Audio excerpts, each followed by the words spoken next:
Good morning everyone. Today we will study chapter number 8 of class 9 English, Reach for the Top. ये basically beehive का एक chapter है जो आज हम डिस्कस करेंगे. ये पार्ट 1 है. इसमें 2 पार्ट्स में चैप्टर को डिस्क्राइब किया गया है, तो हम फर्स्ट पार्ट इस वीडियो में स्टडी करते हैं. संतोष यादव, ये बेसिकली जो स्टोरी है वो संतोष यादव की है, जिसने माउंटेन को 2 बार ट्रेवल मतलब 2 बार माउंटेन भी चढ़ी हैं सबसे यंगर स्टेज में. तो स्टार्ट करते हैं. The only woman in the world who has scaled Mount Everest twice was born in a society where the birth of the son was regarded as blessing and a daughter though not considered as curse. तो ये जो women थी संतोष, ये एक ऐसी society में इनका birth हुआ था जहाँ पे बेटे के होने पे बहुत ब्लेसिंग्स मानी जाती थी और बहुत ज़्यादा मतलब त्यौहार टाइप का ना सेलिब्रेट बहुत किया जाता था. लेकिन जब बेटी होती थी तब वो मानते थे कि हाँ ये क्या हो गया, तो मतलब बेटियों को ये कर्ज मानते थे और बेटों का हमेशा वेलकम करते थे. When her mother was expecting Santosh, a traveling holy man giving her his blessing assumed that she wanted a son, but to everyone's surprise, the unborn child grandmother who was standing close by told him that they did not want a son. The holy man was also surprised. Nevertheless, he gave the requested blessing, and as destiny would have it, the blessing seems to work. Santosh was a child in 6th child in the family with 5 sons. Holi man जो होता है मतलब पंडित वगैरह जो भी वो आए, तो उन्होंने जो उसकी ग्रैंड मदर थी, संतोष की ग्रैंड मदर, उसने बताया पंडित को कि हमें बेटी नहीं चाहिए, हमें बेटा चाहिए. वो पहले वो सुन के बड़ा हैरान हुआ. फिर उसने जो है संतोष को ब्लेसिंग्स दी और वो खुश थे सारे जने, क्योंकि संतोष जो है वो 5 भाइयों की अकेली बहन थी, इसीलिए वो सारे जने इतने खुश थे, उन्हें बेटी चाहिए थी. She was born in small village of Joniyawas of Rewari district in Haryana. उसका जो बर्थ हुआ था वो छोटे से गांव में हुआ था, जोनियावास में, जो कि हरियाणा की रेवाड़ी डिस्ट्रिक्ट में था. The girl was given the name of Santosh. Girl को जो नेम है संतोष दिया गया, मतलब एक कमिटमेंट होता, कंटेंटमेंट होता है, पेशेंस होता है, तो वो सब उसका नेम दिया गया कि शांति रखने वाला, वैसा नेम था. But Santosh was also not always content with her place of traditional way in life. She began living her life in the old terms from the start, where other girls wore traditional Indian dress. Santosh preferred shorts. Looking back, she said, now from the very beginning I am quite determined that if I choose a correct and a rational path, the other around me had to change, not me. तो संतोष हमेशा बाकी बच्चों से अलग थी. जो बाकी लड़कियां थी वहाँ पे वो ट्रेडिशनल कपड़े पहनती थी, सूट्स पहनती थी, लेकिन जो संतोष थी वो शॉर्ट्स वगैरह पहनती थी. और वो ये मानती थी, बहुत ज़्यादा गर्व से कहती थी कि अगर किसी को बदलना है तो वो मैं नहीं, वो तुम हो. मैं अपने अकॉर्डिंग ही चलूँगी, मेरे को जो पसंद है वो मैं करूँगी. अगर तुम्हें सही नहीं लगता तो तुम अपने आप को बदलो, मुझे बदलने की कोशिश मत करो. Santosh parents were affluent landlords who could afford to send their children to the best school, even the country capital, New Delhi, which was quite close by. But in line with the prevailing custom in the family, Santosh had to make do with the local village college. So she decided to fight the system in her own quiet way. When the right moment arrived, when the right moment came, she turned 16. At 16, the most of the girls in the village used to get married. Santosh was under pressure from her parents to do the same. हालांकि जो संतोष के parents थे वो इतने गरीब नहीं थे, वो इतना मनी था कि वो संतोष को एक अच्छे स्कूल में भेज सकें, लेकिन वो कहीं ना कहीं अपने कस्टम के दबाव में आके उसे अच्छे स्कूल में नहीं भेजते थे, जो कि स्कूल कहाँ पे था, न्यू दिल्ली में. उन्होंने संतोष के एडमिशन एक लोकल विलेज स्कूल में करा दिया, जो कि उसे नहीं पसंद था. वो कहीं ना कहीं सोसाइटी से इस कस्टम को रिलेटेड फाइट कर रही थी. और फिर एक राइट मोमेंट आया जब वो 16 ईयर्स की हो गई, तब एक मोमेंट आया जहाँ पे उसे अपने लिए फ़ाइट करना था, इस कस्टम को मतलब तोड़ के इस बाउंड्री से आगे बढ़ना था. 16 की एज में उनके गांव की जितनी भी लड़कियां होती थी उन सबकी मैरिज करवा दी जाती थी, और उसके जो पेरेंट्स थे वो भी उसको उसके मैरिज के लिए फोर्स कर रहे थे. A marriage as early as the last thing on the mind, she treated her parents that she would never marry if she not get a proper education. She left home and got herself enrolled in the school of Delhi. With her parents refused to pay for her education, she politely informed them of her plans to earn money by working part-time to pay her fees. Her parents then agreed to pay for her education. तो उसने अपने parents से कहा, last thing उसके मन में ये थी कि मुझे शादी नहीं करनी है, तो उसने अपने पेरेंट्स को डराया और उसने क्या किया, घर छोड़ के गई और दिल्ली के स्कूल में एडमिशन करा लिया.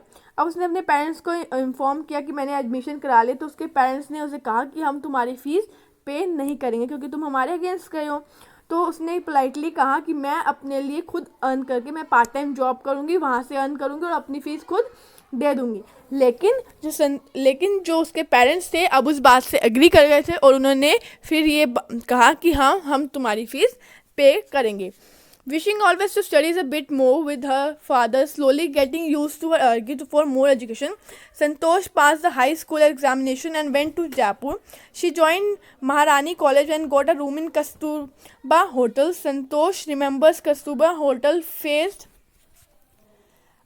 अरावली हिल्स। तो अब क्या हुआ, उसके पेरेंट्स जो कि मान गए थे कि वो स्टडी के लिए, तो उसने अपने पेरेंट्स को मना लिया था।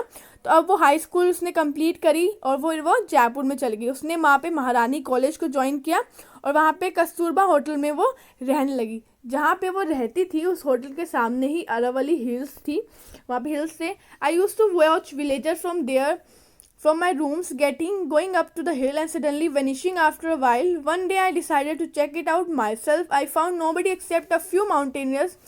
I asked if I could join them. To my pleasant surprise, they answered in the affirmative and motivated me to take to climbing. तो मैं जैसे ही वहाँ पे देखना था क्योंकि गांव वाले वहाँ जाते थे और थोड़े से ऊपर चढ़ने के बाद वहाँ से गायब हो जाते थे। तो एक दिन उसने डिसाइड किया कि मैं वहाँ खुद जाऊँगी और चेक करूँगी कि वो जो विलेजर्स हैं वो गायब कहाँ हो जाते हैं। तो जैसे ही वो गई उसने देखा वहाँ पे कुछ थोड़े से ही माउंटेनर्स थे जो चल रहे थे। तो मैंने उनसे कहा कि क्या मैं आपको ज्वाइन कर सकती हूँ, और सरप्राइज़ की बात ये निकली कि उन्होंने बहुत ही प्यार से बहुत मोटिवेट करते हुए कहा कि हाँ हाँ तुम भी हमारे साथ क्लाइंबिंग करने चलो। Then these were no looking back to the determined young girl. She saved money and enrolled in a college of Uttarkashi Nehru Institute of Mountaineering. My college semester in Jaipur was ended in April but ended in the 19th of May. तो उसने यह किया, अपनी जो savings थी उससे Uttarkashi Nehru institute of mountaineering में अपना एडमिशन करा लिया। उसके जो कॉलेज सेमेस्टर थे जयपुर में वो अप्रैल में एंड होने वाले थे, लेकिन कुछ कारण से वो 19 मई में जाके एंड हुए, जो कि थोड़ा लेट हो गया। And I was suppose to be in Uttarkashi on the 21st, so I did not go back to home. Instead, I had to stay towards training. I had to write a apology letter to my father without whose permission I had myself enrolled in the Uttarkashi. अब क्योंकि वो late हो गई थी, जैसे उसके college का exam ख़त्म हुआ तो उसके नेक्स्ट डे उसे वहाँ पे उत्तरकाशी में जाना था। तो 21 को उसने जाना था उत्तरकाशी में, तो वो अपने घर वापस नहीं जा पा सकती थी।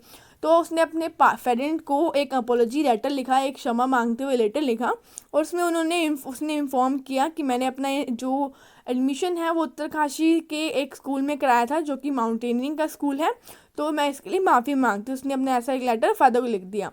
There after Santosh went on expedition every year. Her climbing skills matured rapidly. Also, she developed a remarkable resistance to cold and the attitude epic with an iron will, physical endurance, and amazing mental toughness. She proved herself repeatedly. The culmination of her hard work and sincerity came in 1992, 4 years after she was shyly asked to Alavri Mountain if she could join them.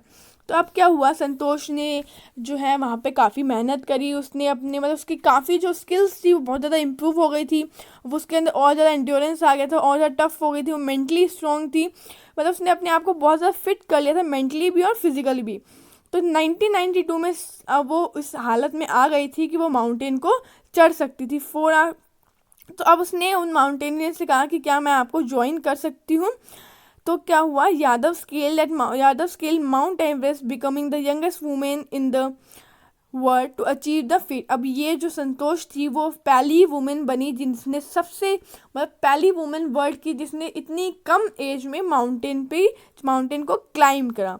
If a climbing skill, physical fitness and mental stress impressed her seniors, her concern for others and desire to work together, they found a special place in the hurt of fellow climbers. जिनके साथ वो जा रही थी वो बहुत ज़्यादा impress थे। क्यों?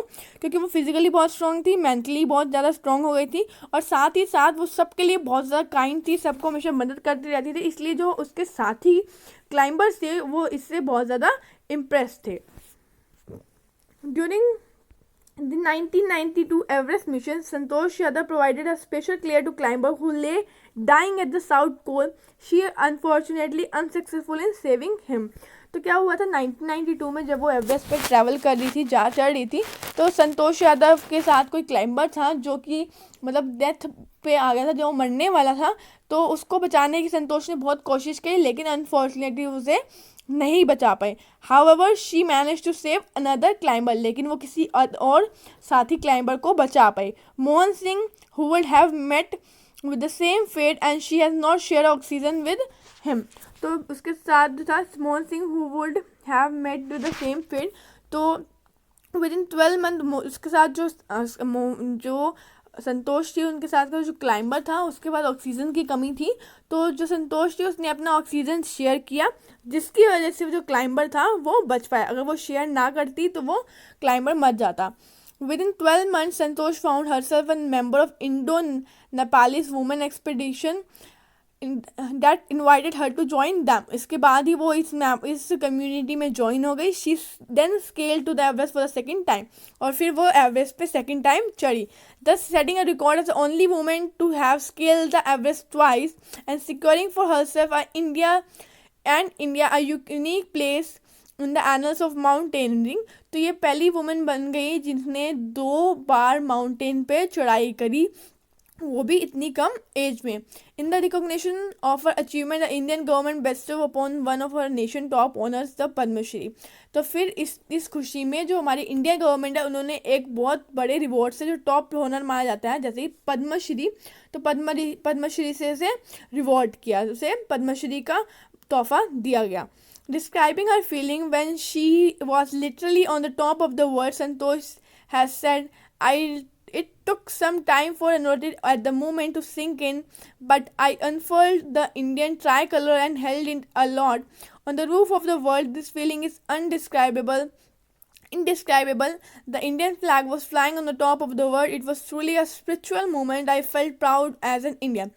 तो संतोष कह रही थी, मुझे काफ़ी देर तक ये रियलाइज़ ही नहीं हुआ कि मैंने असलियत में माउंटेन ट्रैवल कर लिया था। उसे लग रहा था कहीं कोई सपना तो नहीं, लेकिन जैसे ही उसने जो ट्राई कलर का जो हमारा तिरंगा होता है माउंटेन पे लगाया, तब जाके उसे वो एहसास हुआ कि मैंने कर लिया, और उसे बहुत ही ज़्यादा प्राउड हुआ। ऐसा लग रहा था जैसे वो टॉप ऑफ द वर्ल्ड है। जो भी माउंटेनियर्स होते हैं, वो जब भी जाते हैं माउंटेन पे तो अपने अपने कंट्री का फ्लैग लगाना वहाँ पे पसंद करते हैं। तो ये भी संतोष भी ले गई थी। Also, fervent environmentalist Santosh collected and brought down 500 kilograms of garbage from the Himalaya। संतोष बहुत ज़्यादा काइंड थी और बहुत ज़्यादा अच्छे नेचर की थी, तो उसने 500 किलो गार्बेज, जो कि लोग हिमालय पे फेंक जाते हैं, जो गार्बेज वगैरह होता है, तो वो 500 किलो गार्बेज जो है हिमालय से कलेक्ट करके नीचे लेके आई, ताकि हमारी जो इन्वायरमेंट है उसे सिक्योर किया जा सकते। तो ये हमारा फर्स्ट पार्ट की स्टोरी थी। अब इसके हम क्वेश्चन आंसर्स को रीड करते हैं।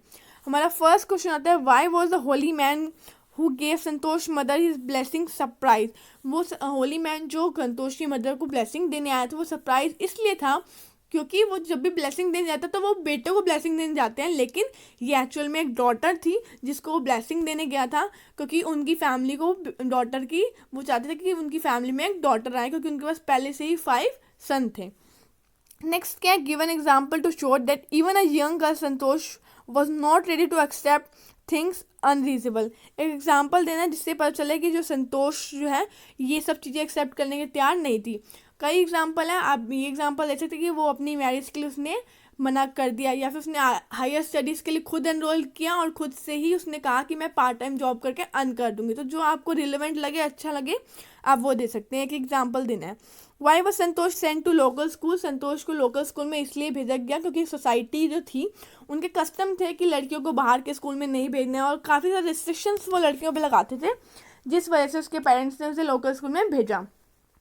When did she leave from Delhi and why? उसने दिल्ली से कब लीव लिया?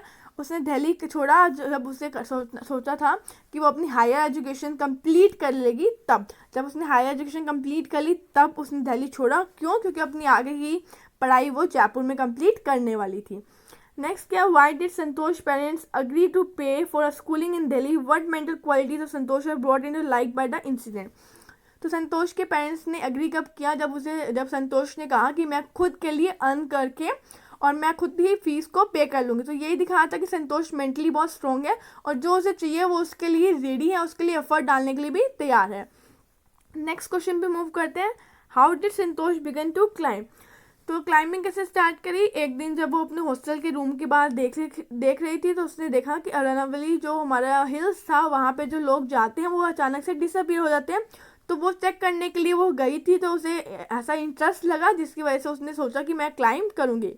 नेक्स्ट है what incident during the Everest expedition show Santosh करंस for his teammate. तो कैसे कंसर्न शो होता है, एक तो वो मदद कर रही थी अपने टीममेट्स की, पार्टनर्स की, जो जिन्हें ऑक्सीजन की कमी थी उन सबकी मदद करी थी। और दूसरा हम ये भी लिख सकते हैं कि वो बहुत इन्वायरमेंट फ्रेंडली थी और उसने सारा जो गार्बेज है वो नीचे लेके आई। तो ये हमारा नेक्स्ट क्वेश्चन का आंसर था थर्ड का कि इन्वायरमेंट फ्रेंडली कैसे है, क्योंकि वो 500 किलो गार्बेज जो है वहाँ से इन्वायरमेंट से लेके आई। जो भी उसे गार्बेज दिखता था वो कलेक्ट करती थी और नीचे लेके आती थी। ये इजी टास्क नहीं, 500 किलो कैरी करना बहुत टिपिकल टास्क है। हालांकि उसने इकट्ठा नहीं कैरी किया, बट ओवरऑल इसमें फिगर दे रखा है। नेक्स्ट क्या है, how does she describe her feeling at the summit of the Everest. तो उसने अपनी फीलिंग कैसे डिस्क्राइब की, उसने कहा कि एक बार तो मुझे रियलाइज़ नहीं हो रहा था, मुझे लग रहा था कि ये ड्रीम है, ये रियलिटी नहीं है, या फिर मैं सोच रही हूँ। लेकिन जैसे उसने फ्लैग को होस्ट किया, वहाँ पे फ्लैग लगाया अपने इंडिया का, तब उसे जाके कहीं जाके रियलाइज़ हुआ। और जो फीलिंग थी वो टॉप ऑफ द टाउन थी, वो बयान नहीं कर पा रही थी कि वो फीलिंग कैसी है। वो बहुत ज़्यादा खुश थी, बहुत ज़्यादा सेटिस्फाई थी और उसे लग रहा था कि हाँ मैंने कुछ अच्छा अचीव किया है।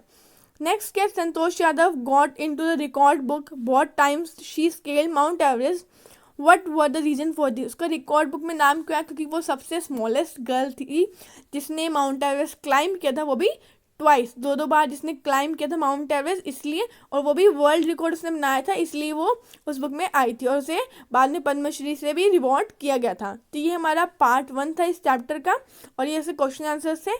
जो पार्ट 2 है हम नेक्स्ट वीडियो में डिस्कस करेंगे। होप आपको इस पार्ट समझ आया होगा। Thank you all.